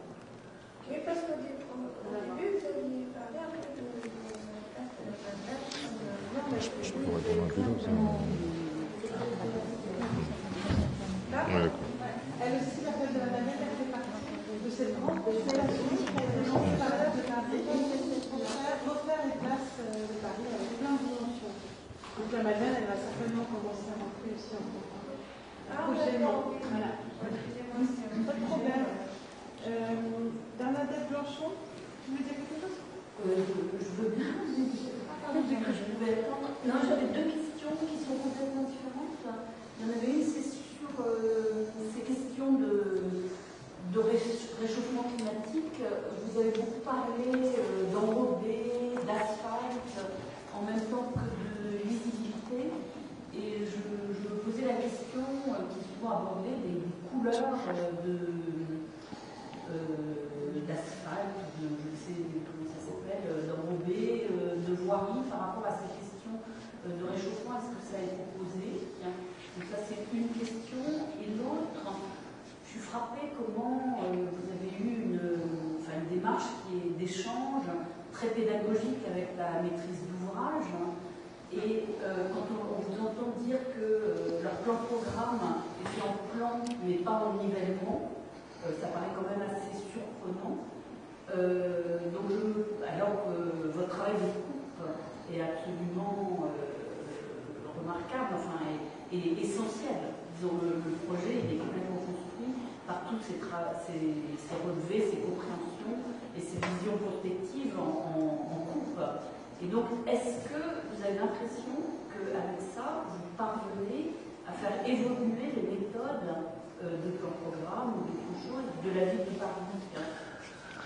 Deux questions. Tu veux répondre à la première? Plutôt à la deuxième. À moi aussi. Non, mais sur la première, c'est très difficile. Pardon, non, vas-y, pardon. Non, mais je peux parler des enrobés. Oui, voilà. Des enrobés. Je dirais aujourd'hui, la notion des enrobés, effectivement, quand on l'a approchée, on l'a réservé essentiellement à tout ce qui était voirie lourde. Il ne faut pas oublier qu'aujourd'hui, on a une largeur de voirie qui est de l'ordre de 19 mètres à peu près, sur lequel circulent des bus, circule un nombre de véhicules par jour très important, les pistes cyclables en bordure. Donc, cette notion d'enrobé, et ça rencontre un peu la notion de lisibilité dont parlait Muriel, elle reste, je dirais, uniquement liée qu'à la circulation. Ensuite, après, on retrouve sur les trottoirs un peu, et sur les trottoirs périphériques, l'asphalte, mais qui fait partie, je dirais, de l'histoire du patrimoine parisien. Les trottoirs sont en asphalte. Donc, on a gardé cet aspect également. Et c'est effectivement sur cette surface qui fait à peu près 11 000 mètres carrés, je crois, la place de la Bastille, que on a quoi qu'on a ramené effectivement un matériau un petit peu différent, un peu plus clair. Donc, la notion d'îlots de chaleur ou des choses comme ça liées à l'enrobé, aujourd'hui, malheureusement, on est encore, je dirais, obligé de les conserver. En fait, pour la piste cyclable, c'est un environnement, mais sur le reste, les pistes cyclables, elles sont pas enrobées, elles sont en asphalte. Il y a une ambiguïté dans Paris, je te mets l'asphalte, je te mets l'enrobé. Mais indépendamment de ça, l'enrobé de Rénan, au départ, il était noir. Et puis, il est passé en gris. Donc, justement, pour essayer de répondre à cette demande de chaleur.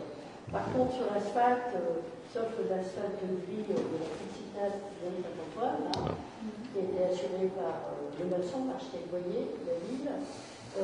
Et donc, ce gris, finalement, ce produit, je vous le dis moi, à ce qu'on pense, c'est un produit extrêmement chimique. Alors, certes, il a un code couleur, donc là, c'est un sentiment de régler la question de l'eau de chaleur, mais en termes de composition chimique, ça fait peur quand même. Voilà. À part ça, sur l'asphalte, il y a une expérience à Nation, en blanc.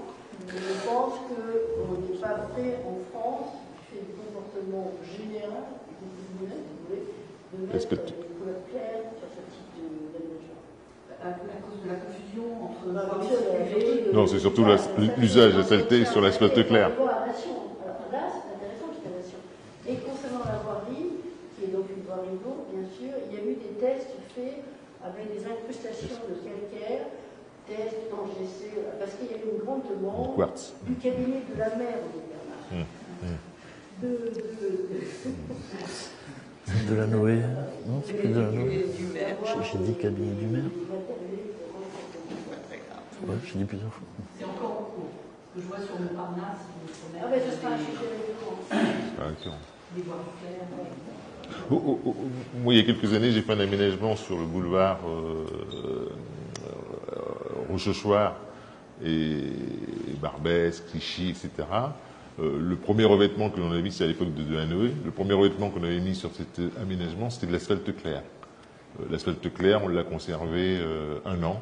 Et on l'a changé en mettant du béton désactivé parce qu'il était ingérable, il était devenu immonde, il était sale, il était difficile à nettoyer. Donc la notion, effectivement, pour répondre à cette notion de revêtement clair est très difficile parce qu'entre les chewing-gums, entre, je dirais, le passage des balayeuses, des choses comme ça ne reste pas propre très longtemps. Donc d'où effectivement cette difficulté de trouver le matériau, le bon compromis pour répondre à cette problématique des eaux de chaleur en tout cas. D'autres questions, La deuxième question, mais tu... Alors, non, mais en deux mots, bon, nous, on a un peu d'expérience, concours, offre, c'est très différent, mais c'est pas que la procédure qui est différente, ce sont les lieux et c'est les personnes. Et je dois dire qu'à Paris, il y a un nombre d'intervenants très supérieur à ce qu'on rencontre habituellement.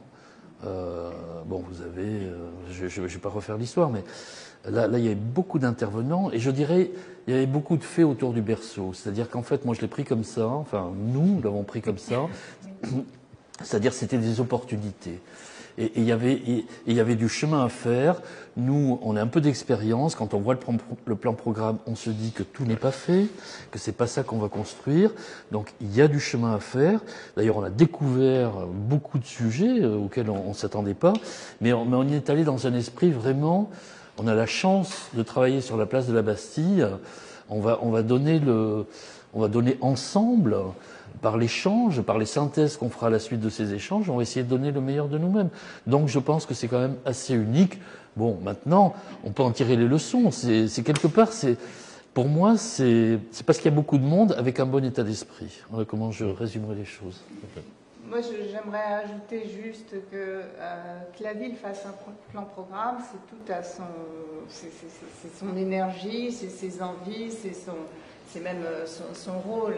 Et le plan programme n'a pas vocation à être complet. C'est-à-dire que ce n'est pas un oubli de la ville de ne pas avoir traité le nivellement, c'est qu'elle est allée porter des scénarios avec les habitants, elle a animé cette réflexion-là, elle a pris un processus qui est vraiment formidable, qui est de faire une place rapidement. Généralement, nos projets d'aménagement, on a parlé entre nous, on met 10 ans pour faire un projet, là c'est 3 ans. Oui. Et donc c'est vraiment un atout, c'est vraiment une chance. Les acteurs se rencontrent toutes les semaines. Hein. Et donc,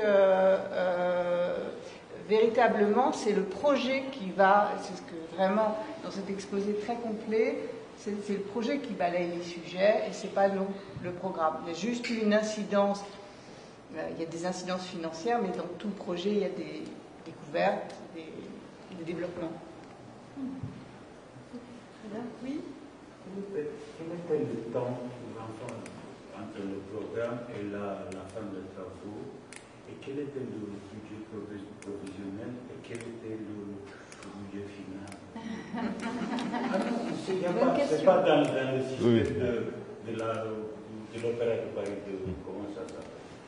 Mais dans le sujet, savoir, vu la quantité le nombre de changements que ça a impliqué, quand même, vous avez pris en considération plein de.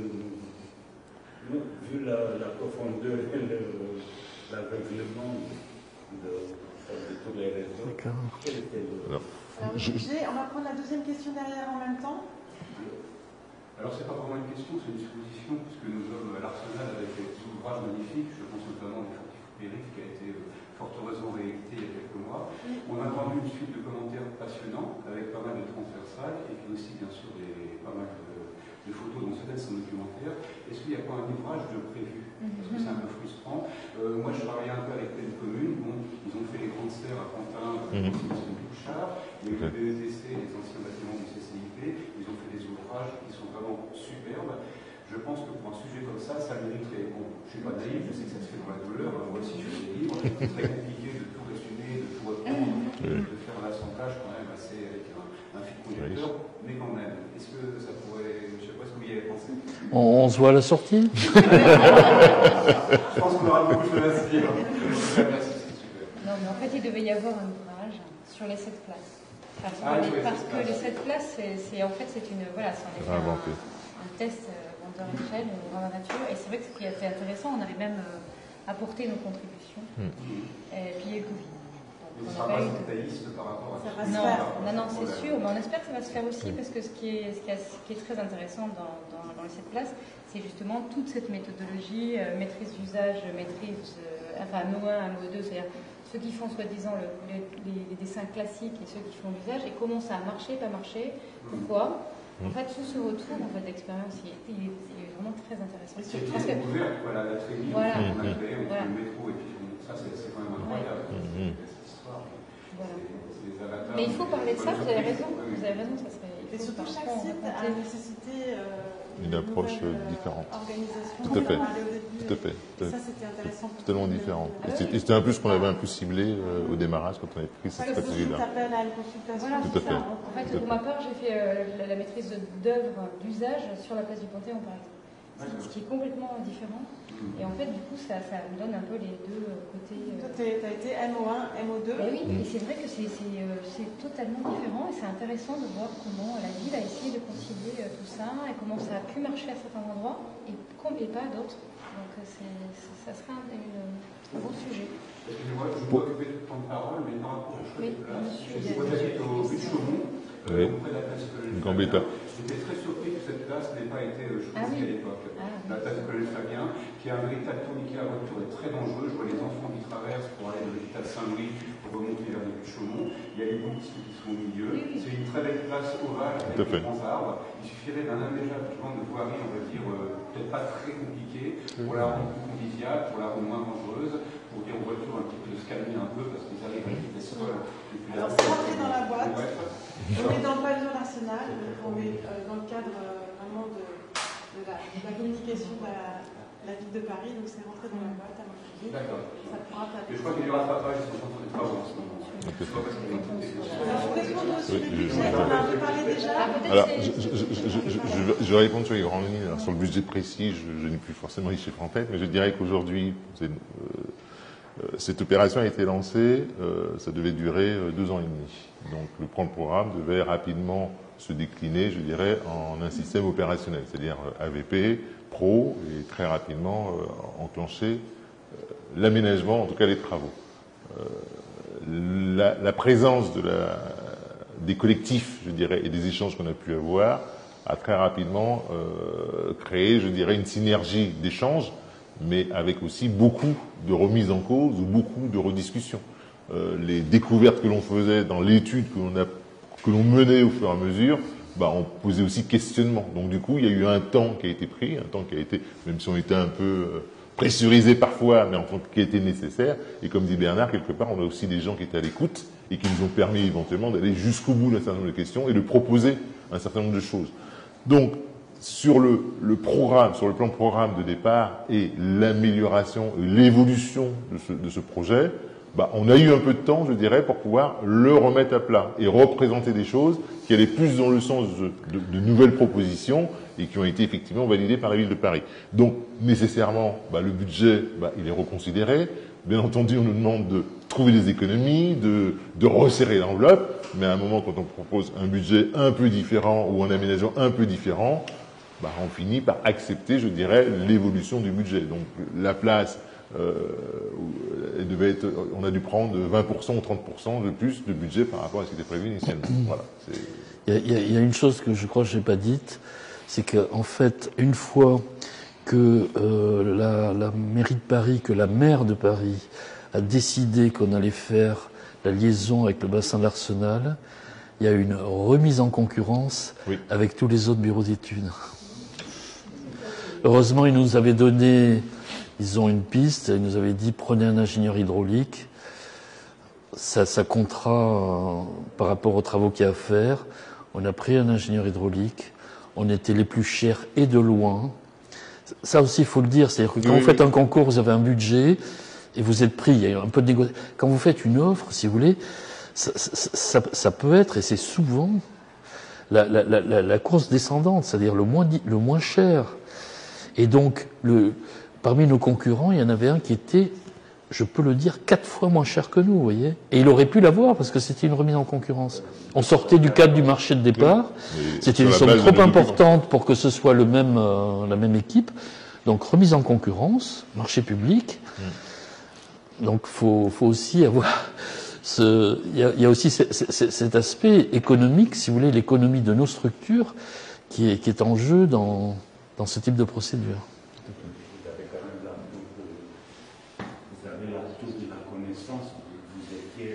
Oui, mais on n'était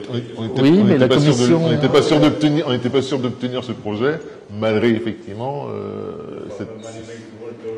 malgré le bon projet qu'on avait proposé, on n'était pas sûr de pouvoir le réaliser. D'autres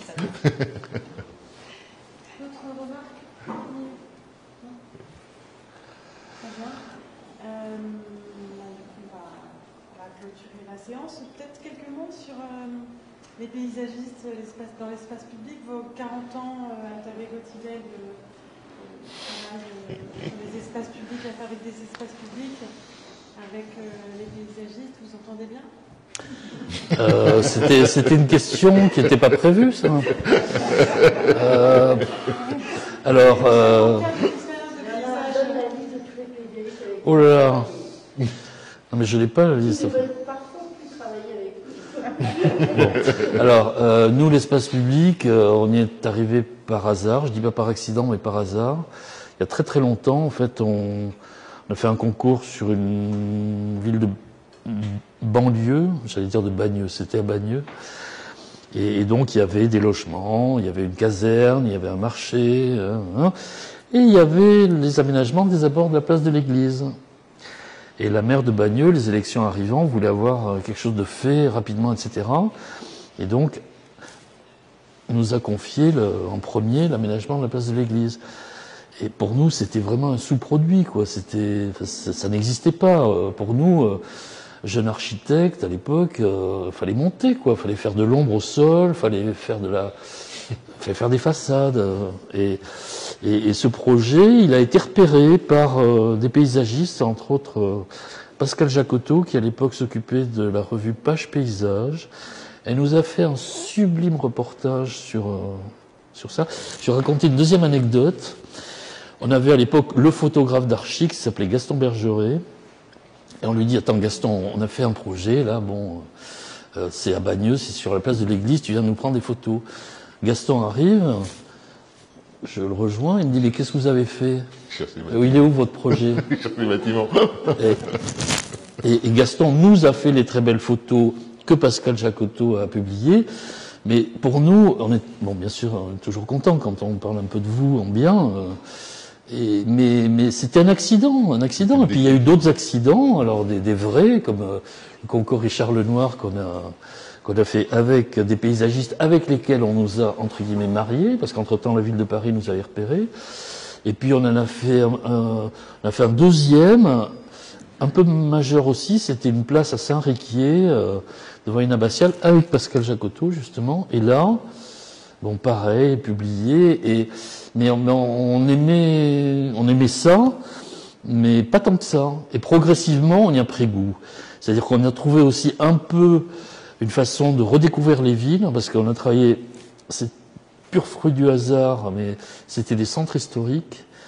Et donc, ça nous a ramené à des notions de temps beaucoup plus longues, à comprendre comment la ville évolue, comment la voiture a pris la ville et comment il faut la lui enlever un petit peu. Et puis on a découvert effectivement qu'il y avait un métier qui commençait, qui existait, mais qui commençait à prendre de l'importance, c'était les paysagistes. Et donc on en a connu beaucoup au fil d'affinités, de rencontres, etc. Vraiment beaucoup. Je vais quand même en citer un, c'est Jacques Simon. On a travaillé avec Jacques Simon, mais c'était pour du logement. La Cité Jardin de Plessis-Robinson, c'était avec Jacques Simon. Mais on a travaillé avec plein d'autres. C'était chaque fois des expériences différentes. Et puis je l'ai dit un petit peu, nous on pense qu'on tient une partie des choses, on a une vision des choses, mais en rien, elle est complète. Et on est ravis quand on a découvert aussi un métier, mais qui était un peu aussi embryonnaire et qui maintenant a pris beaucoup d'ampleur, c'est les concepteurs lumière, c'est formidable. Donc travailler avec tous ces gens-là, c'est et réfléchir avec eux et laisser la parole, même si j'ai beaucoup prise là aujourd'hui, mais laisser chacun s'exprimer, après faire des synthèses, ça c'est important. C'est pas une accumulation d'un gâteau, enfin de quart de part qu'on assemblerait pour faire un gâteau. Non, c'est pas ça. Donc oui, on aime beaucoup les paysagistes qui sont très différents. Alors il y a, comme on en a vu beaucoup, il y en a des très très différents. Mais moi j'ai sur certains projets une phrase d'un paysagiste nous a fait faire le projet. Une phrase. Là, il faut essayer de s'approcher de l'eau. C'est pas la Bastille, hein, mais ça m'a servi d'ailleurs pour la Bastille. Il faut s'approcher de l'eau. Paf, ça fait le projet. Donc oui, on est très preneurs. Bon, au GI, on est obligé de les prendre. Ils sont pas obligés de nous choisir. Mais enfin, pour l'instant, ça marche. Pour l'instant, ça marche pas mal. Voilà, pour l'instant, tout va bien. Non, on est très content. En fait, c'est quand même un très beau métier de travailler sur l'espace public, et donc il faut le faire. On a la chance d'être à une période où il y a plein de sujets difficiles, enfin plein de problèmes. C'est pas que des sujets, c'est aussi des problèmes. C'est la circulation, c'est le réchauffement climatique, c'est vivre ensemble, c'est la densité. Tout ça, ça se passe sur l'espace public. Et nous, on a eu la chance de le faire dans des villes historiques. Pas que, mais essentiellement là. Et donc, c'est dans cet ensemble que oui, on embrasse tous les paysagistes. Nous avec les architectes. Vous allez dire, nous aujourd'hui, en tant que bureau d'études, on répond essentiellement, je dirais, sur la plupart de nos consultations, de nos échanges avec des paysagistes. Aujourd'hui, nos premiers partenaires sont plutôt des paysagistes. Alors effectivement, on a la chance de connaître de très bons architectes, certes, mais dans la continuité des opérations que l'on mène, ce sont souvent les paysagistes qui sont d'abord moteurs des aménagements, ou en tout cas qui rentrent dans les attentes d'un maître d'ouvrage par rapport à la construction de la ville ou d'un quartier. Voilà. Merci. Oui, je voulais que tu nous donnes aussi ton point de vue, bien sûr. Mon point de vue sur... Effectivement, travailler avec les paysagistes. Au GI, votre histoire, elle est très forte. Au GI, notre histoire, ça fait 30 ans que GI existe. Elle a commencé par les Champs-Élysées, l'avenue des Champs-Élysées, on a travaillé avec Bernard Huette. Et ensuite, après, sur tous les projets de Bernard Huette, de manière globale, jusqu'à la fin. Et ça a été aussi pour nous une approche un peu, je dirais, sensible de ce qu'était l'aménagement, je dirais, par rapport à d'autres bureaux d'études. C'est le côté, en tout cas, chez GI, qu'on essaie de développer et de faire perdurer, c'est cette sensibilité par rapport aux projets de nos concepteurs. C'est-à-dire de chercher systématiquement à mettre en partition, je dirais, les problématiques ou les projets qu'ils peuvent avoir en tête, et nous d'essayer de mettre la technique à leur service pour pouvoir trouver la solution qui soit la plus adaptée. Donc travailler avec des paysagistes aujourd'hui, oui, effectivement, c'est un bonheur. Il y a 2 ou 3 jours, on était avec Jacqueline Hosty dans le parc de... et que j'embrasse. Travailler avec Emma, on essaie de constituer le plus souvent possible des équipes pour répondre ensemble. Donc oui, au GI, en tout cas, on est très très friands, je dirais, de partenariat avec les paysagistes. Tant mieux. Voilà. Donc tu voulais que je te parle de ma relation avec les architectes dans l'espace public Sur ces places, c'est-à-dire que tu pas un petit retour sur les 7 places, mais... Non, mais il y a beaucoup de choses qui ont été dites. Je partage totalement ce qu'ont dit Bernard, Gérard, évidemment. Je ne veux pas être longue. En fait, ce que je veux dire simplement, c'est qu'en effet, c'est un sujet, c'est des sensibilités, et c'est un savoir-faire. Et il faut qu'il y ait les 3 pour que ça marche bien. Et sur Bastille, ça a très bien marché. Alors ça, c'était un peu laborieux au départ, un peu difficile, parce qu'on est très très nombreux, c'est vrai. On ne se rend pas compte, hein, c'est vrai. Beaucoup de réunions, c'était très lourd à gérer les premiers mois. Mais on est très très bien. Enfin, chacun a trouvé sa place. Et donc ça, j'ai trouvé ça bien. Je crois que ça se voit dans le projet. C'est un projet qui peut encore évoluer, à mon avis. Oui. Donc on sait tous, là, ici, on a tous conscience que c'est un projet qu'on a fait pour 10, 15, 20 ans. Et qu'on sait qu'il sera amené à évoluer, en fait. On a conscience de ça. Et, enfin, à part les arbres, hein, qu'on va pas abattre. Mais sinon, tout le minéral, tout ça, ça va changer. On sait, ça va évoluer. Donc, après, il y en a plein des architectes. Merci bien pour tout ça. Merci beaucoup. Merci. Les abeilles, comment s'est passé avec les abeilles, la commission de l'autre, Très bien. Il vous reste combien de temps, là? non, mais on Non, mais attends. Non, le livre, il sort quand, le livre? Bon, non mais attendez, ils nous ont servi, les ABF. Ouais, Ils nous ont servi, oui, ils tout à nous fait. ont servi. Et la commission du Paris aussi. tout à Non mais à chaque fois, si vous voulez, faut transformer, entre guillemets, un sujet, voire un obstacle, en solution. Voilà, c'est un peu ça, quand même, globalement, la démarche. Ça marche pas tous les jours, à tous les coups, mais quand même, les ABF nous ont bien aidés. On va juste terminer avec notre public aussi, parce qu'il y a quand même quelques personnes qui regardent cette conférence. La prochaine sera donc en septembre avec le collectif Bellastock. On fera aussi un live et une salle, mais prévoyez un quart d'heure, puisqu'on est en retard souvent d'un quart d'heure avec les lives. Et donc, merci à tous. Merci beaucoup. de nous avoir Merci. invités. Merci beaucoup. Très bien. Merci. Merci beaucoup.